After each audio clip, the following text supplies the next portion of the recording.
What event changed your life forever? 1. It was 11:37 a.m. on May 14th, 2005.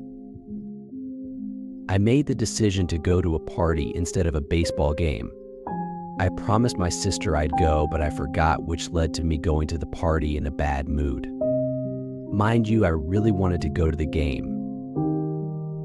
At the party, I go to the keg to get a beer, and a girl walks up too. She seemed to not be in a great mood either. I offer to fill her cup, and by the way she says thanks, I can tell that she's not in a good mood. I say casually, "You don't want to be here almost as much as I don't want to." She laughs, and soon after we head over to sit down and talk. She apologizes for her bad mood and explains that she got into a fight with her ex-husband and it put her off from coming, but she told a friend she'd stop by.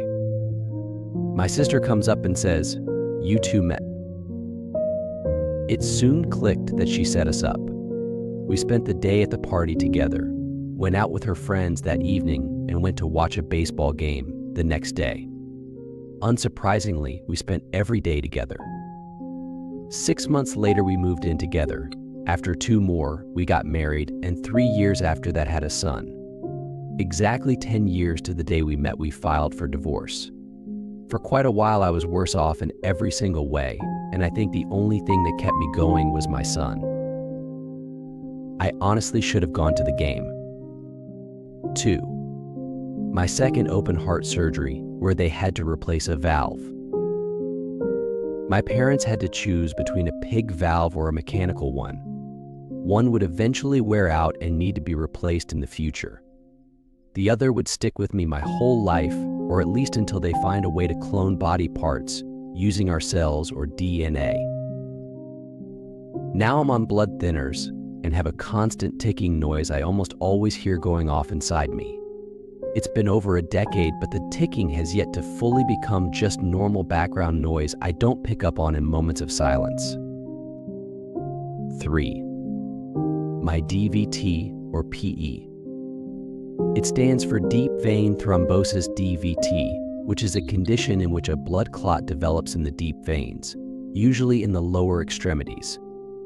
A pulmonary embolism PE occurs when a part of the DVT clot breaks off and travels to the lungs, which can be life-threatening. I was in my early 30s when my father was in intensive care at one hospital, and I was scared to death at another, all alone. They told me I could die from it. It hurt so bad, and I could barely breathe. I was scared and alone, and I will never forget that first night. I learned that my family did not love me once and for all. They accused me of faking it to take attention from my dad. I learned that my best friend will always have my back. She worked overtime to make up for the wages I was losing and to help me pay the hospital bill. I learned that my health could change just like that, and since that I never came back the same. I learned that I can face any fear, as I had to give myself twice daily shots in my stomach, and during that time I had a needle phobia, which I overcame. It changed my life forever, and now, at 50, my health effects plague me daily. I still am grateful for what I learned. 4. I had a group of friends once, extremely close-knit. Been friends for 15 years. At one point, I guess this one guy and my cousin Jake let his semi-popularity get to his head or something. To this day, I'm still not sure what went wrong or even when it all took a turn, but Jake was not a good guy.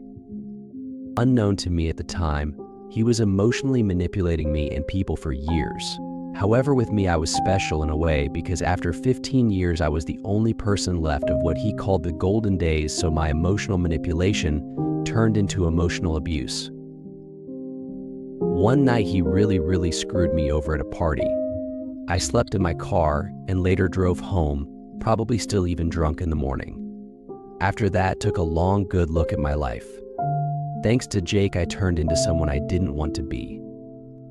I lied to people, manipulated them, did everything I could to get my way, and never once felt bad about any of it. I also hadn't spent more than an hour completely sober for 3 or 4 years. At that point, I was alone, entirely alone. No one wanted to talk to me due to the things I did, and I just left the only people who would even want me around. I spent a year and a half like that, only talking to cashiers when I left for groceries. I got my life back on track though. Have a good job that Jake told me I'd never have. Been sober, something Jake convinced me was a waste of time. I also became friends with the person Jake made me hate more than anyone in the world. I realized I was trans, and Jake absolutely hated trans people and refused to talk about them. I'm also happy, something Jake said would never happen without him. 5. The death of my son. It sent my wife and I on a path of personal improvement. This strengthened our bond to each other and to our surviving daughter. We trauma bonded and are incredibly close today. I also have a very strange relationship with life and death today. I appreciate every day and every moment now. Life is very precious and can change drastically in a heartbeat. I understand that now to an extent that I don't think most people do. 6. This may be a little sad, but it was definitely the death of my father. For some background, he divorced my mother at a young age, and I didn't see him often. She made him out to be a villain, like he was the source of all her and our problems. I loved him, but what she told me made me feel like he was untrustworthy or not worthy of our family, but I couldn't be farther from the truth. I remember waiting to see him in his casket, but everything felt numb. I hate to admit it, but sometimes I was bored and just wanted to go home and play video games like the brat I was. But it all changed when I saw him. I went up to his casket, and there he was, a man who had a wide smile all the time, cold and still. Something in me changed. I could feel my thoughts rushing past me, and then nothing. It's like everyone had disappeared, like a black, empty void, but I couldn't take my eyes off him. He looked so unnatural, so still, too still that it didn't feel right. I almost felt sick, but like my whole body had been emptied at the same time. I held his hand and pressed my cheek up against his. He was cold, colder than he'd ever been, the coldest I had ever felt another human being. It felt like snuggling up to a rock. I sobbed in his still chest. I wasn't the kind of kid who would cry a lot, but it felt like he just died, like he had just left me. But in reality, I had left him, and everything good in his life did too. I never got to say goodbye, and in his final moments, he must have thought that his own kids hated him. We had treated him like that uncle that you don't really know but was overly personal with you. I just wished I loved him more, and that someone was there for him then, but it didn't matter now. Then everything reappeared. I could hear the murmuring of people around me and their gaze digging into my back. But it didn't matter, they still hadn't fully appeared, like when I had first walked in the room.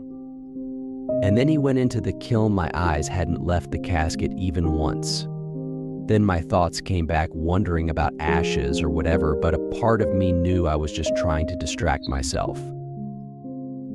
After we came back to his house, the constant sound of his sister and mother crying as we entered reached every part of the house, and we met everyone else in almost pin-drop silence compared to them. Then after they sat me down, I had stopped crying, but no one else did. They told how he died. I already knew he did drugs, but I never knew he was trying to quit. But it got the better of him. He owed it at night, and they found him in the morning. But then they talked about his life, about how he was smart and had a bright future until he was forced to marry my mom. He deserved it all, but he didn't get a happy ending, and his wife tried to make his own kids hate him. I sat in mostly silence like usual, but I playing his death over and over in my mind. And I realized he was never as bad as my mom said he was. I have never thought of them the same since. 7. The day my friend backed out of our 3-month backpacking trip around Western Europe. I ended up going solo, and I met so many people, and went to so many places I wouldn't have gone to if he had tagged along. I also met my future wife in Paris, who was visiting her friend at the same hostel I chose. We've been married for 2 years, but been together for the last 11 years with 7-month-old twin boys. 8. The day that I slept on a skate park alone in the middle of nowhere when I was 15. That's when I realized that I wasn't going to try to achieve a certain grade. I was simply going to do everything I could do, and if I couldn't pass, I would simply drop out. I came back home, sat on my desk for hours, and I started doing math and physics problems every day for the sake of it.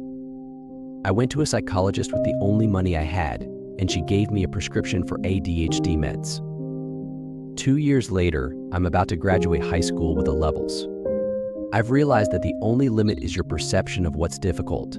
There are very little difficult things in this life, and so it is better to focus on the process rather than goals. Life is full of unexpected turns, and sometimes a single event can redefine who we are and where we're headed.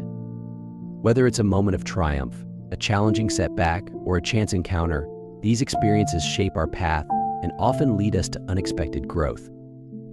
As you've heard in these stories, change is inevitable, but it's our response to that change that truly defines us. So take a moment to reflect what event has changed your life forever, and how has it shaped the person you are today. Share your story with us in the comments below, and remember, every twist in our journey holds the potential to lead us toward something extraordinary.